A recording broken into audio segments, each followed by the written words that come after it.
தமிழ்ல டெலிகாஸ்ட் ஆகிட்டு வரக்கூடிய வீரா சீரியலோட ரீசெண்ட் எபிசோட்ல விஜய் துணிக்கடைக்கு வந்து தேவையில்லாத சில மாறுதல்களை பண்ணது மட்டும் இல்லாம வேலையாட்களை அடிமை மாதிரி ட்ரீட் பண்ணதுனால செம கடுப்பான கண்மணியும் ராகவனும் விஜய் கிட்ட பேசாம இருக்க.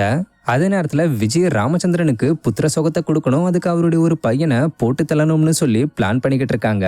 இந்த நிலையில இந்த சீரியலோட அப்கமிங் எபிசோடோட மேக்கிங் வீடியோ ஒன்ன விஜயா நடிச்சுக்கிட்டு வர ஆக்ட்ரஸ் சங்கவி ரீசெண்டா ஷேர் பண்ணிருக்காங்க. இதுல விஜய வீரா முறைக்கிற மாதிரி சீன் அமைஞ்சிருக்கு, கூடவே 2 பேரும் சிரிக்கவும் செஞ்சிருக்காங்க. ஆக்சுவலா இந்த சீரியலோட அப்கமிங் எபிசோடோட ப்ரிவியூ வீடியோ ஒன்று ரீசெண்டா ரிலீஸ் ஆகியிருந்தது.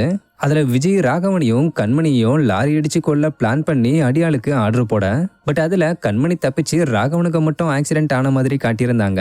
ஸோ அதுபடி பார்க்கும்போது இந்த அப்கமிங் பிடிஎஸ் வீடியோல இவங்க ஹாஸ்பிட்டல்ல இருக்கிற மாதிரியும், அப்ப இதை விஜய் தான் பண்ணிருக்காங்கன்றது ஆல்ரெடி வீராக்கு தெரியும்ன்றதுனால வீரா விஜயம் முறைக்கிறாங்கன்னு நினைக்கிறேன். பட் உண்மை என்னன்றத வெயிட் பண்ணி பார்ப்போம்.